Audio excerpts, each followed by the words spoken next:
네, 시장이 다시 한번 관세 리스크에 영향을 받고 있는 모습입니다. 물론 어느 정도 예상됐던 부분이 있고 사실 크게 아주 큰 악재로서의 영향력을 발휘하지는 못하고 있는 상황이라서 다행스럽게도 비트코인은 다시 87,000달러 중반에서 후반으로 넘어서려는 그런 모습을 보여주고 있습니다. 나머지 알트들도 대체로 고만고만한 어떤 하방 압력을 소화하고 있는 모습인데 과연 시장의 방향성이 이제 2분기로 접어들면서 어떻게 세팅이 될지 주목되고 있는 상황입니다. 아마도 내일 발표되는 한국 시간으로 내일 밤에 발표되는 PCE 데이터의 결과가 단기적인 비트코인의 방향성을 세팅하는 역할을 하게 되지 않을까 생각이 됩니다.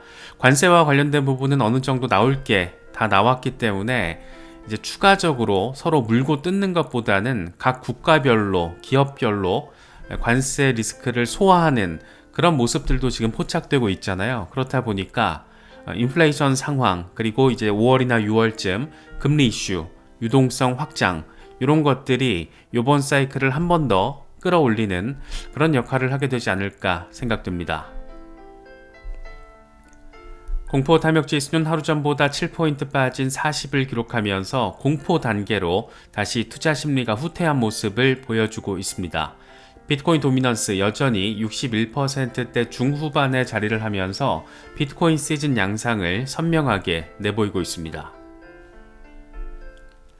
트럼프의 관세 리스크 이번에는 자동차 요게 되게 핵심 이슈 가운데 하나였잖아요. 25% 영구적인 관세 부과 발표 4월 2일부터 개시가 된다 라는 점. 요즘에는 트럼프 회견 일정이 잡히면 시장에 변동성 온다 뭐 이런 얘기들이 SNS를 통해서 굉장히 즉각적으로 반응이 나올 정도로 트럼프의 말 한마디에 시장이 들썩이고 있는 모습 다시금 확인이 됐습니다. 이 관세 면제 조건을 보면 미국에서 생산된 거 아니면 미국산 부품을 사용한 경우, 그러니까 해외에서 생산되더라도 미국산 부품을 사용하면은 관세 면제를 해주겠다라는 겁니다. 단기적으로는 증시와 암호화폐 시장, 위험자산 시장에는 하방 압력으로 작용한 모습입니다. 이걸 딱 보면 하루 전에 정의선 회장 현대차 미국 투자 계획 밝힌 게 굉장히 전략적인 접근이었구나라는 것도 다시 한번 느낄 수 있는 것 같습니다. 클리프워터의 투자 책임자 제프리 솔라츠는 지금은 암호화폐 헤지펀드에 투자하기에 최적의 시기다. 암호화폐 시장은 아직 초기 단계에 있기 때문에 35년 전 헤지펀드 산업 초창기 전략을 그대로 활용해도 수익을 낼 수 있는 환경이다. 특히 전통 금융에서는 너무 상품화돼서 통하지 않던 전략들이 암호화폐 시장에서는 여전히 유효하다. 최근 암호화폐 자산운용사 20곳을 직접 만나본 결과 이 중 19곳이 자금을 맡길 자격이 없다라고 나는 판단을 했다. 대부분 젊고 실질적인 자산운용 경험이 없었다. 그들은 단지 비트코인, 이더리움, 솔라나에 투자한다라는 말뿐이었다. 비트코인이 시가총액 기준으로 금을 추월하는 시점은 앞으로 10년 안에 도래할 수 있다라고 생각한다. 이런 얘기를 하고 있습니다. 괜히 어설픈 설익은 암호화폐 자산 운용사에다 돈 맡기지 말고 차라리 헤지펀드가 낫다니까 뭐 이런 말을 하고 있습니다. 뭐 이런 부분에 대해서는 뭐 같이 판단을 하고 싶진 않은데 확실한 거는 아직 초기 단계라는 거. 우리가 지금 굉장히 이 산업 전체, 시장 전체 초기 단계에 있는데 단기적인 변동성에 마음이 휘둘리다 보면 정말 진짜 좋은 그런 기회를 또 놓칠 가능성이 되게 높잖아요. 그래서 이런 멘트들도 참고하시면 좋을 것 같습니다. 리얼비전 그룹의 제이미 쿠츠, 아직 비트코인의 전반적인 온체인 활동은 저조하지만 역사적으로 해시리본 지표는 비트코인 가격 상승과 밀접한 상관관계를 보여왔다. 현재 해시리본 지표는 매수 구간이라는 것을 가리키고 있다. 지금은 적절한 매수 구간이다라는 점을 강조하고 있습니다.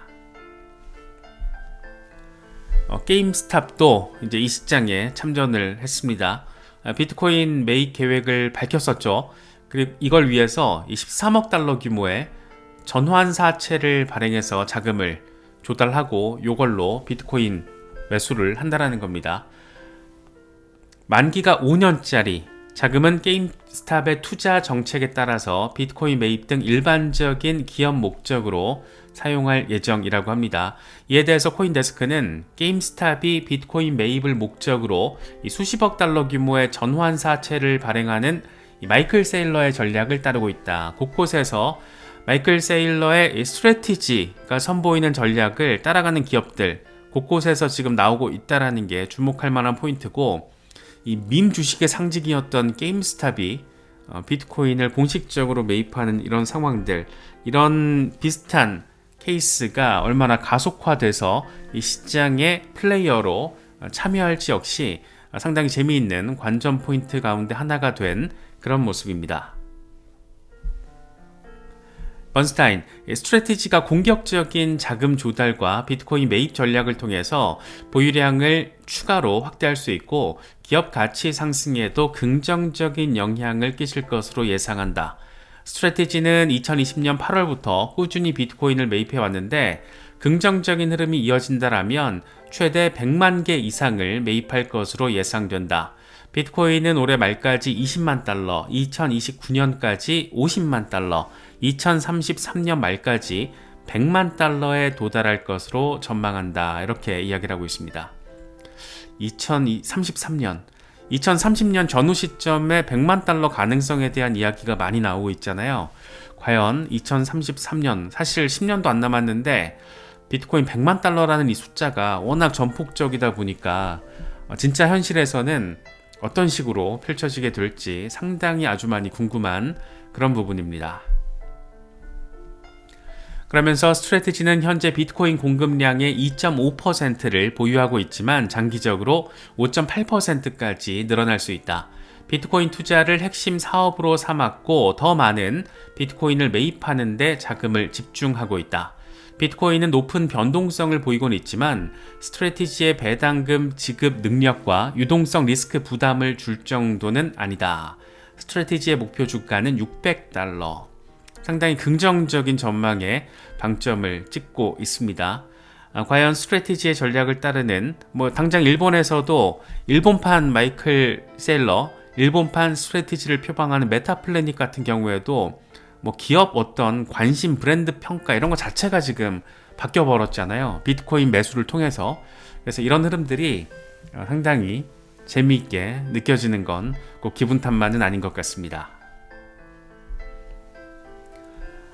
코인데스크의 경우에는 비트코인 9만 달러가 방향성을 결정하는 핵심 구간이 될 것이라고 진단을 하고 있습니다. 이 옵션 마켓, 데리비트 데이터를 보면 마켓 메이커들은 9만 달러 구간에 숏 감마 포지션을 구축하고 있다. 이 구간에 가까워질수록 현물 가격이 하락하면 매도하고 상승하면 매수하는 움직임이 커진다는 것을 의미한다. 마켓 메이커들의 해지 움직임이 시장 변동성에 큰 영향을 미치게 될 것이다. 해지의 기준점이 지금 9만 달러라는 거. 그래서 9만 달러 재돌파가 얼마나 중요한지 그 의미를 강조하고 있습니다. 코인텔레그래프의 경우에는 88,200달러 돌파 지지가 신고가 경신 흐름을 재개할 수 있다는 점을 강조하고 있습니다. 88,265달러를 돌파하고 주간 차트 기준으로 20일 지수이동 평균 지지선을 확보해야지 강세장이 재개될 수 있다. 하루 전에 24억 달러 규모인 비트코인 27,740개가 거래소에서 출금되고 미국 비트코인 현물 ETF의 순유입이 지속되고 있는데 이런 훈풍에 힘입어서 회복세를 보였다.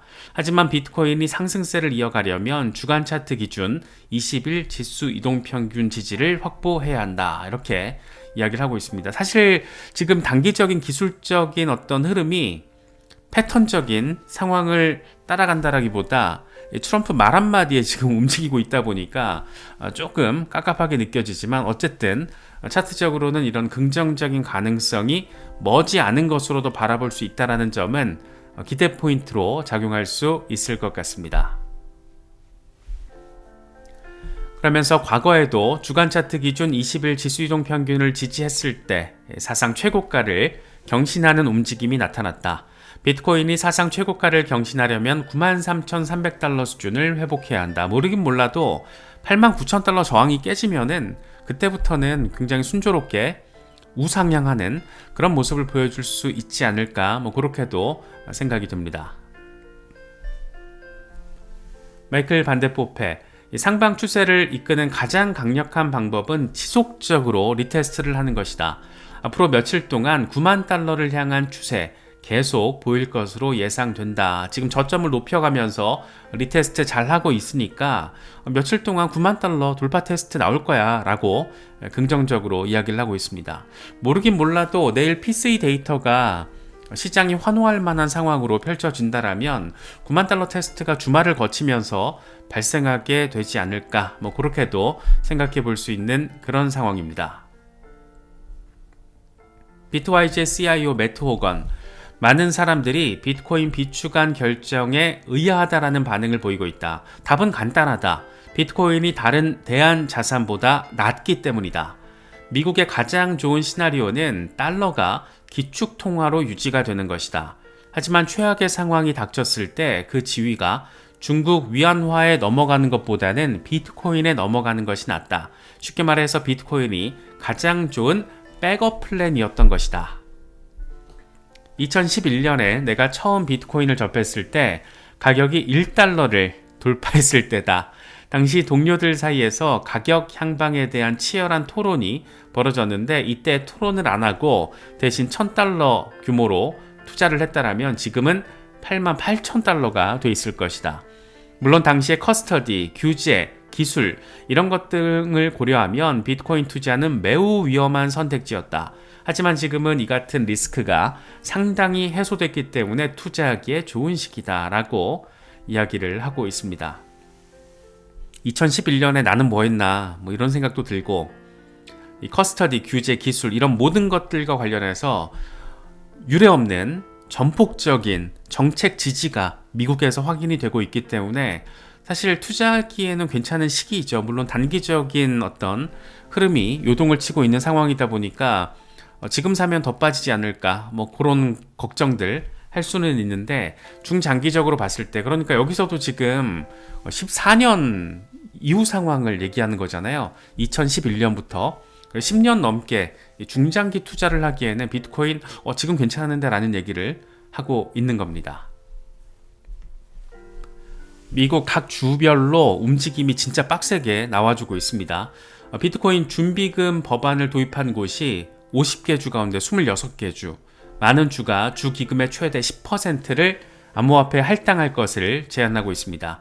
특히 가장 눈에 띄는 건 뭐니 해도 위스콘신 주죠. 작년 4분기 기준으로 비트코인 ETF를 매입하면서 5억 8,800만 달러 규모의 비트코인을 보유한 최초의 주가 돼버렸습니다. 각 주에 이런 움직임들이 잘 세팅이 되고, 그리고 나서 미국 정부가 지금 이야기하고 있는 예산 중립적인 비트코인 추가 매수 이런 것들이 자연스럽게 엮이면서 시너지를 내게 되지 않을까 그런 생각이 드는 건 또 어쩔 수 없는 것 같습니다.